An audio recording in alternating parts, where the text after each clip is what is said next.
You know, for as good as these Half-Life games are, they're kinda old. A little aged, a little crusty, and dare I say, a little rough around the edges. Personally, I love that in older games. I love when Mario is difficult to wrangle, I love Pikmin without a lock-on cursor, and of course, I love Half-Life with its unforgiving hard mode, its janky vehicles, its absolutely whack-ass physics. Credit for the breakthrough, Doctor. Nonsense. But there are other things that, if we're honest, could have been executed better with next to no downside. Weapons and particle effects, while perfectly serviceable, often don't have the same kind of punch that a modern game in the genre will have. Right? No, sick! Sick and wrong!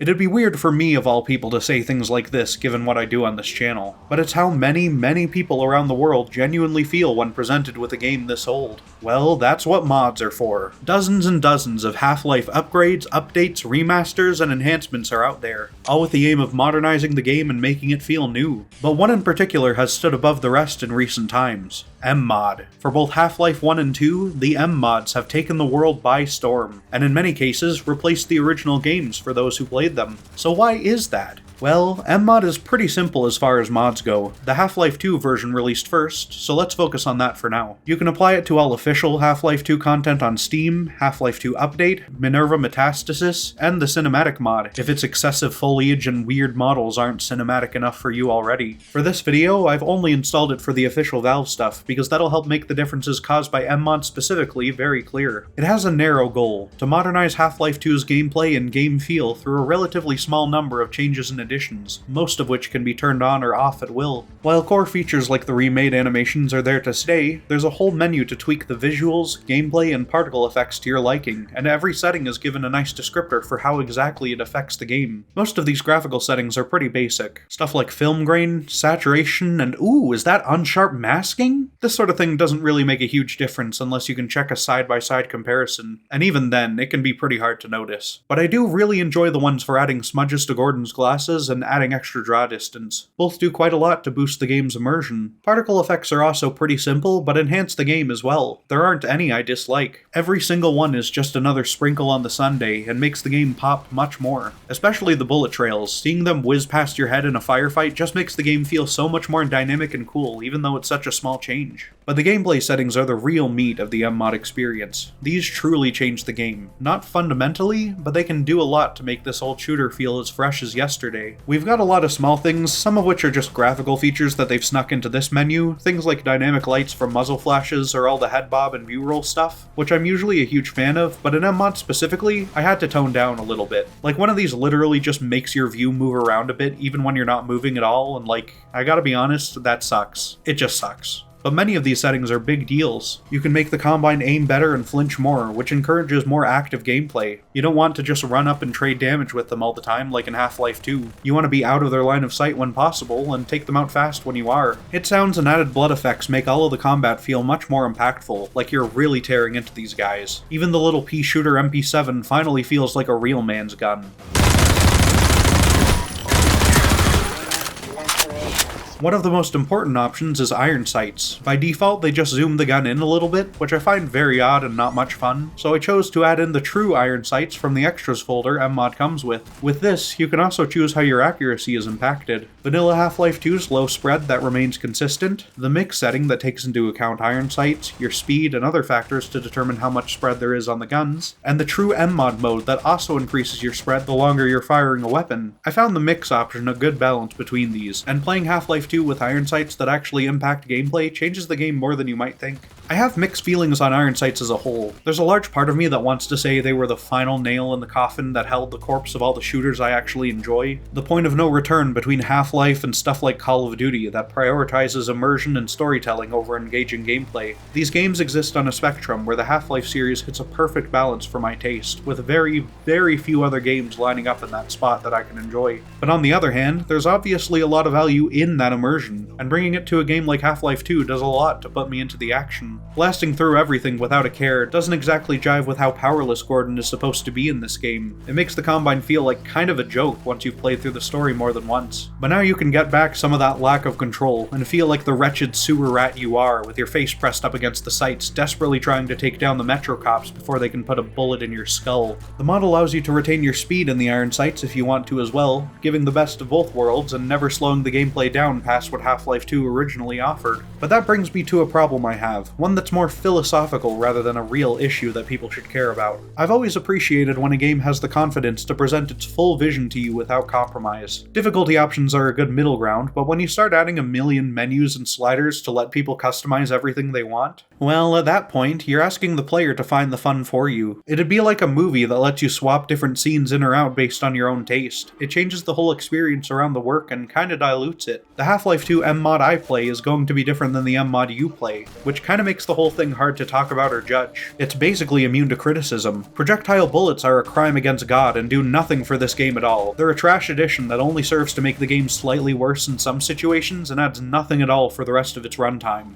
But like, why would I even bother complaining about it? You can just turn it off. And then there's something like the flashlight, which uses Episode 2's version that separates its power from sprinting and oxygen while giving it a far longer life. For Half-Life 2, this is little more than a basic quality of life feature, but I'd argue it basically ruins the gameplay of an entire chapter in Episode 1 that relied on how limited your power was for so much of its tension. Even changes like this that appear small on the surface can completely undermine what a game is going for and change the whole experience. This isn't a huge problem for this mod, where by downloading it you're already opting into something different from Valve's Half-Life 2 on purpose, but it's something I've noticed more and more full-fledged video games implementing. Specifically Psychonauts 2 and The Last of Us 2. Both of these games have options like this that drastically alter the way they play, things that in most other games would be cheats or locked behind developer commands. Let me know what you think of all this. Do you like a more focused experience, or would you rather tweak the game to your own taste? But when you lean in and turn on a majority of what MMod has to offer, the game feels so different to the vanilla version. The visual flair modernizes the whole experience. All of the guns feel so much more tactile and real in Gordon's hands. The redone reloads are so much more slick, and some, like the AR-2s, arguably make more sense than the one in the existing game. We even get a set of fun little inspect animations for every weapon. The reworked shooting totally changes how you approach fights. It all feels more tactical. You want to avoid just running and gunning like you would in regular Half-Life 2, and instead approach every encounter as a true battle for life and death, using cover when possible or just staying out of the way of the enemies. Explosions are cooler, you get to see the soldiers' eyes glow in the darkness, there are more trails and effects on everything that benefits from them, and coolest of all, there are some full-on new weapons. You know all the stuff you couldn't pick up and carry like regular guns in Half-Life 2? Well, now you can. The stun stick, emplacement gun, and even the Tau cannon are all yours to keep. You don't really find more ammo for them in normal situations. Like once the car is taken away, you don't have a place to plug in the Tau cannon and refill it, so you have to use these sparingly. I'll say that the emplacement gun and root canal kinda kills the rest of the chapter's balancing, but again, it's a mod, so who really cares? All in all, Half-Life 2 MMod is a pretty fun experience. It doesn't change a ton, but what it does helps to give the game a new coat of paint and make it feel nice in some key areas. Everything you'd want is modernized, the game is a bit more challenging in places, and everything essential to the Half-Life 2 experience is unchanged.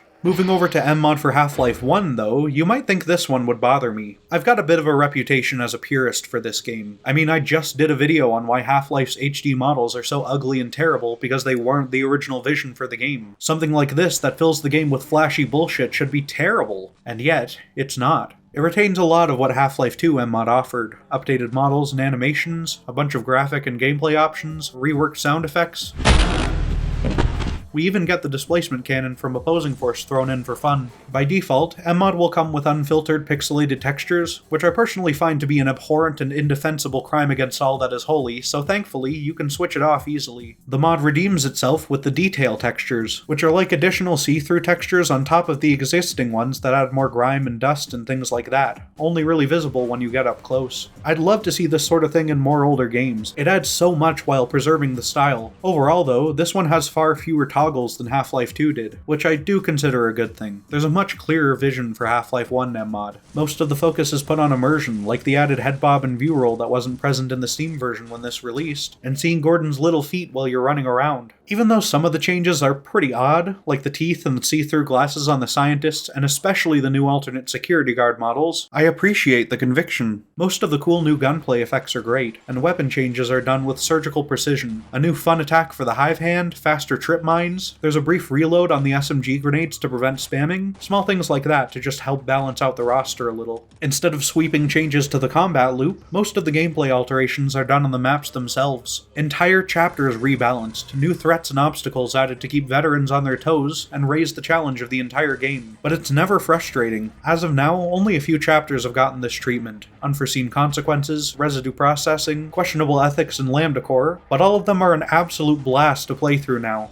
This is exactly the sort of thing I've wanted for years. Not a full-on Half-Life remake, but a sort of remix, a master quest if you will. Keep the engine, story, gunplay, stuff like that, but shuffle everything else around and make a new experience out of my favorite game. That's why the other mod I'm most excited for right now is Hard Life, which has a very similar goal of reimagining the entire game and making it more difficult. Just look at some of the gameplay footage they've released, this looks insane. But MMod is doing a great job of it for now, and because I've actually played it, I can confirm 100% that the parts that have been redone are absolutely stellar. It seems purpose-built to surprise people like me who are already familiar with everything around every corner. So the goal is to change what's around them, and usually, scare the shit out of you and force you to think on your feet, which is always when Half-Life's at its best. Like, this is great. For the second time you walk into one of these rooms with the giant laser you turn on to kill everything, instead of playing out pretty much like the first time but with these added cages you open up and lure the enemies out of, instead, a Vortigaunt spawns and turns the laser on to force you to run into the cage quickly and deal with the headcrabs inside before it goes off and kills you. That's one of the coolest little moments I've ever played in any Half-Life game, and it's entirely because it turns this existing scene on its head like that.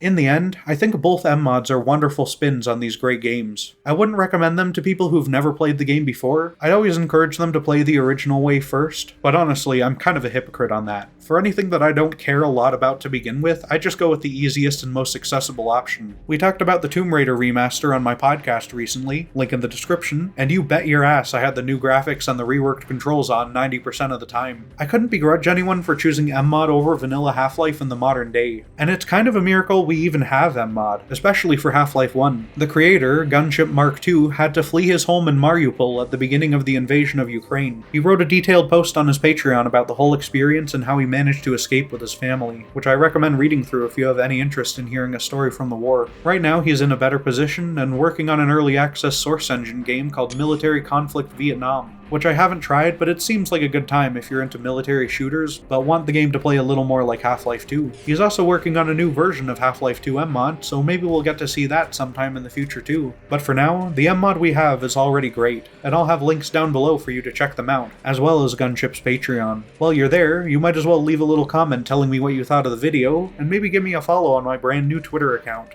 Thank you all so much for watching, and I'll see you in the next one.